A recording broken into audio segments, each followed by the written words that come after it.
안녕하세요. 오늘도 이렇게 새벽에 깨워주신 하나님의 은혜에 감사드리며 송수복 집사님의 기도로 새벽 기도회를 시작하겠습니다. 기도하겠습니다. 하늘에 계신 아버지 하나님, 오늘도 저희들에게 귀한 생명을 허락하여 주시옵시고 새벽 기도에 참여할 수 있도록 인도하여 주심을 인하여 감사드리옵나이다. 아버지 하나님, 말씀을 전하신 목사님의 영육간의 강건함을 허락하여 주시옵시고 저희들은 그 전하시는 그 말씀이 저희들은 마음판에 새기고 잘 지켜 행할 수 있도록 성령님 역사하여 주시옵시기만을 간절히 바라고 원합나이다. 아버지 하나님, 오늘 한날의 생에도 주님을 의지하여 승리하는 삶이 되게 하여 주시옵시기만을 간절히 바라옵고 사랑이 많으신 예수님의 이름으로 간절히 기도드리옵나이다. 아멘. 아멘.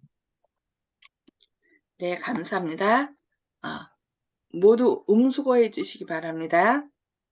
네, 오늘은 각시대지쟁투 18장 네 번째 부분 구주께서 나타나실 것에 관한 예언을 살펴보겠습니다. 예수님께서 언제 어떻게 오실 것인지에 관한 예언이 정확하게 성취되었는지 이렇게 한번 살펴보겠습니다. 그가 장차 많은 사람으로 더불어 한 이래 동안의 언약을 굳게 정하리라. 다니엘 9장 27절 말씀인데요. 이 일주일은 70주일의 마지막 일주일입니다. 그것은 특별히 유대인에게 배정된 최후의 7년간을 의미합니다. 이 기간, 곧 서기 27년에서 34년까지의 기간에 그리스도 자신이 후에는 그분의 제자들이 특별히 유대인에게 복음에 초청을 하였습니다. 사도들이 천국의 기쁜 소식을 전하러 나갈 때에 그리스도께서는 이방인의 길로도 가지 말고 사마리아인의 고을에도 들어가지 말고 차라리 이스라엘 집에 잃어버린 양에게로 가라고 마태복음 10장 5절 6절에서 명령하셨습니다. 일의 절반에 제사와 예물을 금지할 것이라고 말씀했죠. 침례를 받으신 지 3년 반이 지난 서기 31년에 주님께서는 십자가에 못 박히셨습니다. 실체, 그러니까 그동안 양으로 표상되었던 예수님께서 실체가 되셔서 십자가에 달려 돌아가셨기 때문에 더 이상 제사와 예물을 드릴 필요가 없었던 것입니다. 그래서 예수님이 돌아가실 때 사람의 손으로 하지 아니한 하고 그 성소와 지성소를 가로막았던 휘장이 위에서부터 밑으로 이렇게 찢어졌죠. 그래서 더 이상 이제는 양을 잡아서 제사 드릴 필요가 없어진 것입니다. 갈바리에서 드리신 그 위대한 희생으로 말미암아 과거 4,000년간 하나님의 어린 양을 표상한 희생제도는 끝났습니다. 모형은 실체와 만났고 모든 희생제도와 제물에 관한 의례와 의식은 끝나게 되었습니다. 그런데 이제 이렇게 표상이 실체와 만나서 의문의 율법에 대한 것이 끝나는데 많은 일반 기독교에서는 율법이 끝났다. 그러니 뭐가 필요 없다? 안식일을 지킬 필요가 없다라고 안타깝게도 그렇게 가르치고 있습니다. 그러나 율법 가운데 마태복음 7장에서는 뭐라고 얘기했어요? 아니 5장 17절 18절에는 내가 율법이나 선지자나 폐하로운 줄로 생각지 말라. 폐하로운 것이 아니요 완전케 하려 합니다. 라고. 그러니까 십자가에 달려 돌아가심으로 하나님의 율법, 죄를 지으면 죽어야 된다는 그 율법을 어떻게 했어요? 정확하게 더 완성시킨 거죠. 그러나 양으로 표상됐던 예수님의 십자가에 대한 거는 그 의문에 대한 거는 완전히 예수님께서 십자가에 달려 돌아가심으로 더 이상 양을 잡아 드리지 않아도 되는 것으로 끝나게 된 것입니다. 유대인을 위하여 배당된 70주일 곧 490년은 우리가 살펴보는 것처럼 서기 34년에 끝났습니다. 그때에 유대의 사내들인이 취한 태도, 사내들인은 유대의 의회였죠. 곧 스데반을 죽이고 그리스도를 따르는 사람들을 박해함으로 복음을 거절한 것은 국가로서 그들의 운명을 결정짓는 일이 되었습니다. 그러니까 여기 유대인을 위한 490년은 그 용서에 대해서 베드로가 물었을 때 70번씩 7번이라도 용서라는 그 말씀 가운데 이스라엘 백성을 향한 그 하나님의 사랑이 이렇게 담겨져 있는 것을 볼 수 있습니다. 그리하여 복음은 그 택함 받은 국민에게만 제한되지 않고 온 세상에 전파되었습니다. 제자들은 박해 때문에 부득이 예루살렘에서 도망하여 그 흩어진 사람들이 두루 다니며 복음의 말씀을 전하였습니다. 사도행전에 나오죠. 8장 4절 5절. 빌립은 사마리아 성에 내려가 그리스도를 백성에게 전파했습니다. 또한 베드로는 하나님의 인도하심을 따라 가이사랴에 사는 백부장, 하나님을 경외하는 경건한 고넬료에게 복음의 문을 열어주었습니다. 그리스도의 믿음을 받아들인 열렬한 바울은 그 기쁜 소식을 멀리 이방인에게 전하라는 사명을 받게 되었습니다. 이와 같이 예언에 열거된 사건들은 놀라울 정도로 모두 성취되었습니다. 그리고 70주일은 의심할 여지 없이 기원전 457년에 시작되어 서기 34년에 끝났습니다. 이 사실을 근거로 2300일의 끝을 찾아내기란 어려운 일이 아니었습니다. 2300일에서 70주일, 곧 490일을 떼어나면 1810일이 남습니다. 490일 후에 계속하여 1810일도 성취되어야 할 것입니다. 서기 34년에다가 1810년을 더하면 1844년이 됩니다. 그러므로 다니엘서 8장 14절에 2300일은 서기 1844년에 마치게 됩니다. 그런데 이 긴 예언적 기간의 끝에 성소가 정결해지리라고 하나님의 천사는 증거했습니다.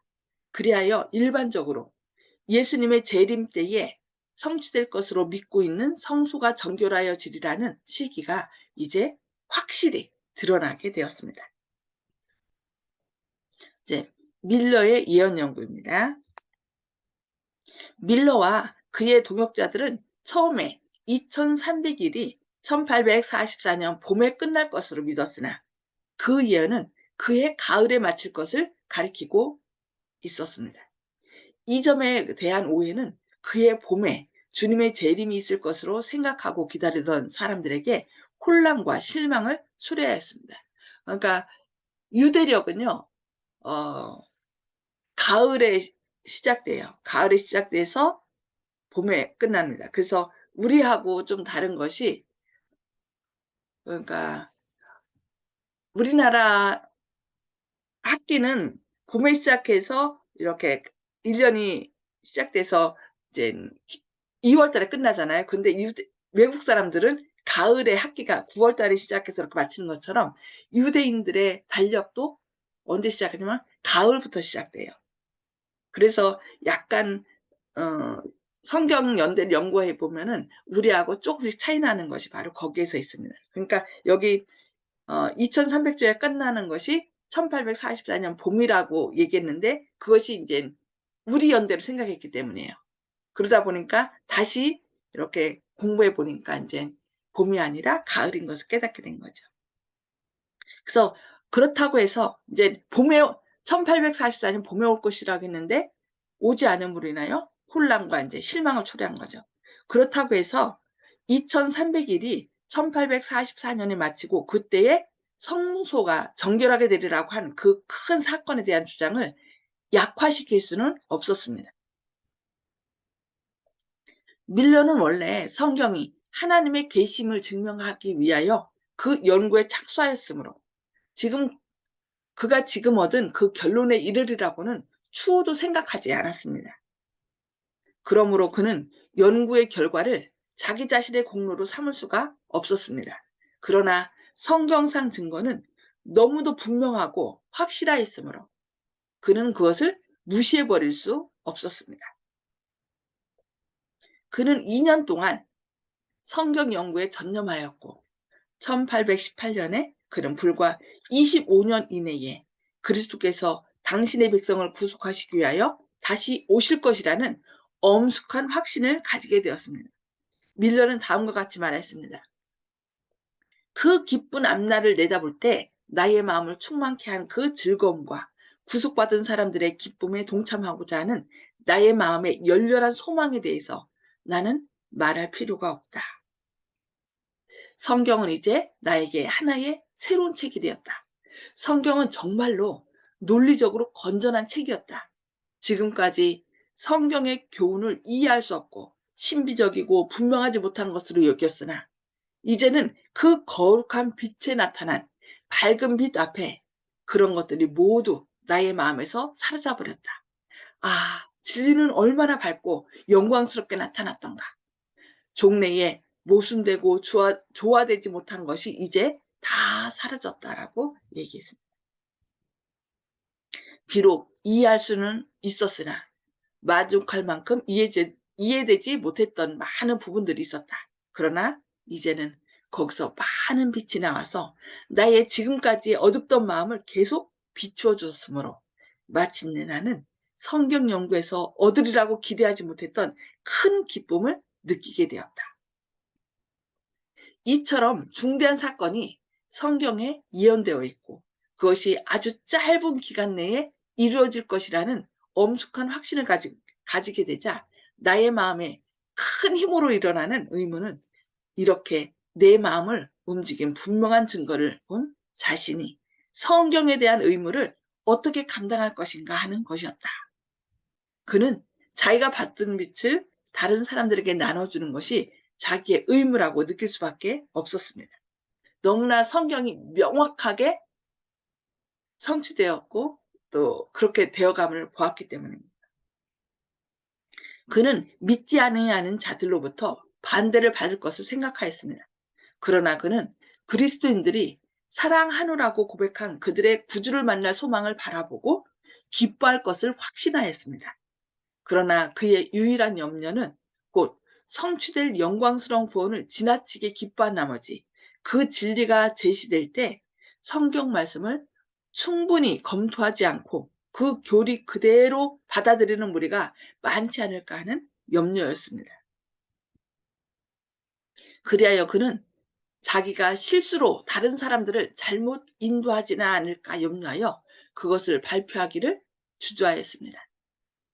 그는 자기가 얻은 결론을 지지해 줄 수 있는 증거들을 새삼 고려해 보고 자기가 어렵게 생각했던 모든 문제들을 세밀하게 검토해 보았습니다. 그는 마침내 햇빛이 사라지는 안개처럼 모든 장애가 하나님의 말씀의 비단에서 사라져 버리는 것을 발견하였습니다. 그 후 5년을 지내는 동안 그는 자기의 주장이 정확하다는 것을 확신하게 되었습니다. 그러니까 이 2300주야를 계속 연구하고 2년 동안 성경과 성경, 관주와 그 성부사전을 통하여 하나하나 다 연구해 본 다음에 예수님이 재림이 1844년에 있을 것을 어떻게 했어요? 발견했고 그것이 혹시나 잘못된 것을 증거할까 봐 어떻게 했어요? 다시 5년 동안 세밀하게 연구해서 그 예언의 말씀이 정확하다는 것을 확신 얻을 때까지 다시 5년을 연구했다는 것입니다. 그래서 저희들도 공부할 때 그냥 이것은 우리의 영원한 생명에 대한 것이기 때문에 그냥 다른 사람이 얘기했고 목사님이 얘기했기 때문에 믿는 것이 아니라 정말 이것이 나의 영원한 생명하고 관계됐다는 것을 기억하고 기도하시면서 정말 하나님 내가 믿는 것이 정확하다면 더 밝은 증거를 달라고 하면서 그렇게 연구하시기 바랍니다. 그렇게 해서 그 말씀의 토대 위에 예수님 위에 여러분의 믿음의 터전을 이렇게 삼고 믿음의 그 견고한 토대를 세우시기 바랍니다. 오늘 여기까지 말씀 보겠습니다. 자, 음수거를 다 해제해 주시고요. 오늘 말씀을 통해서 깨달은 말씀을 좀 나눠주시기 바랍니다. 송수복 집사님. 네, 말씀에 그렇게 중요성을 느끼지만은 그렇게 깊이 연구하지 못한 것을 참 죄책감을 느끼게 됩니다. 예. 그냥 있는 대로 "하나님 제가 그동안 더 이렇게 못했네요. 인제 더 할 수 있는 힘을 달라고 길을 달라고 하면은 예수님께서 자연스럽게 또 이렇게 깨우쳐 주실 것입니다. 아멘. 네. 감사합니다. 네. 조영식 집사님. 예, 밀러 선생처럼 자신이 양심 속에서 내면에 들려오는 소리를 거절하지 않는 그런 사람이 되어야겠다. 빛의 사도로서의 역할을 해야겠다. 그런 생각합니다. 아멘. 네. 네. 감사합니다. 네. 김혜숙 집사님. 네, 오늘 말씀 중에 보면 밀러께서 느낀 게 연구하면 연구할수록의 성경을 당신에게 하나의 새로운 책이 되었다라는 표현이 있었어요. 예예. 그래서 말씀을 이렇게 접하고 공부하다 보면 정말 그때그때 느끼는 것이 정말 이와 같은 것을 정말 느끼게 되거든요. 새로운 책으로 다가오고 같은 구절을 매일 똑같은 구절을 봐도 다른 감화로 오거든요. 그래서 너무 신기한 것 같고, 그리고 예언의 성취가 이루어지는 것을 우리가 보는데, 그렇다 해서 하나님의 섭리는 끝까지 우리가 다 헤아릴 수는 없는 것이라서, 어떠한 것을 목표를 어디 내 사고가 목표가 되어서 가면 안 되겠다라는 조심스러움을 또다시 한번 느끼게 되었습니다. 이상입니다. 아멘. 네. 감사합니다. 네. 허장로님. 예, 우리 밀러 선생님이 열심히 연구를 했는데 지금 하나 의문점이 뭐냐면 연대는 다 맞습니다. 맞는데 네. 예수님 재림의 날짜는 아무도 모르고 아버지만 아신다 그랬잖아요. 네. 아멘. 왜 그걸 못 깨달았을까 하는 그런 좀 아쉬움이 있습니다. 날짜 정하는 예수님 예. 재림 날짜. 그래서 계시록에 보면은 그들이 실망할 것에 대한 예언까지 나온 거예요. 근데 그걸 이 밀러 선생님이 그냥 깨닫지 못한 것 같아요. 예. 그러니까 그것도 예언 하나님께서는 다 아시니까 그들이 실망할 것까지 예언하신 거죠. 참 하나님은 제가 예. 생각해 보면 그 예언을 응하게 하시려고 그런 것 같습니다. 만약에 그분께서 아셔가지고 주저했다 그러면은 맞죠. 전할 수 없기 때문에. 그래서 어쨌든 아멘. 주님의 도구로서 쓰임 받았다고 생각합니다. 예, 아멘. 예. 아멘. 그렇죠. 새로운 각성이 일어나지 않았고 예수님이 먼 훗 나올 것이다라고 또 여전히 일깨울 수 없는 그 당시 다 복천년으로 생각했으니까 이런 날짜가 없었다면은 아마 새로운 각성이 없었을 것입니다. 네. 시간이 이제 부족한 것 같아요. 자, 이번에는 정봉옥 아버님 10분 남았습니다, 이제. 정봉옥 아버님 말씀해 주세요. 음소거를 해제해 주시고요. 이제까지 내가 알고 있었던 것은 예. 죽는 날까지 건전한 신앙만 유지하다가 죽으면은 그 이후의 세계는 내가 임의로 할 수 없는 거기 때문에 죽는 날까지만 건전한 신앙을 유지해 가려고 노력하다가 지금 이 공부할 기회를 얻었는데 전혀 처음 듣는 얘기이기 때문에 이거를 다시 한번 보려고 어저께도 한번 또 저 인터넷에 들어가서 또 보고 그랬는데 그래도 모르겠더라고. 그래서 거기 있는 그림이나 이런 거를 한번 그려볼까. 거기 그림이 확실히 큰 게 나와서요. 예. 영어로 되어 있는 그림에 그걸 한번 그려볼까 그런 생각을 하고 있었습니다. 네. 제가요. 다시 그 한국말로 된 것을 올려 드렸어요. 그 그래요? 새벽 기도회에다가. 그러니까 네. 네. 그걸 한번 보시고요. 카톡에 있어요. 카톡에. 예, 카톡에. 음, 예. 그리고 이게 한 번 들어서 몰라요. 저희도 맞아요. 계속 듣고 그러니까 날마다 하나님께서 날마다 새롭게 하시는 거예요. 어제의 나와 오늘의 나는 다릅니다. 왜냐하면은 그날 깨우쳐 주시는 것이 있기 때문에. 그래서 더 한 걸음 나아가는 것이죠. 네. 감사합니다. 네. 이훈경 집사님.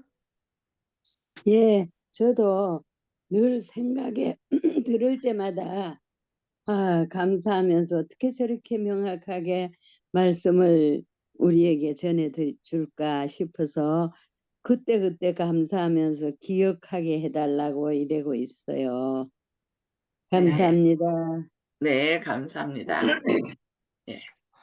예언을 주신 목적은요, 그 예언을 통해서 그 예언이 이루어질 때 너희가 나를 믿어라, 믿고 구원받아라. 왜냐면 우리가 너무 안 믿으니까 하나님께서 예언을 주신 거거든요. 그래서 그 예언이 성취될 때 미래는 하나님만이 아시잖아요, 오직. 그러니까 네가 나 그렇게 못 믿냐? 그러면 내가 예언한 것이 그대로 이루어지는 걸 보면은 내가 진짜 참 신인 것을 믿고 제발 좀 구원받아라 하는 하나님의 놀라운 역사가 있는 진짜라. 것입니다. 사랑이죠, 완전히. 네, 감사합니다. 윤 장로님.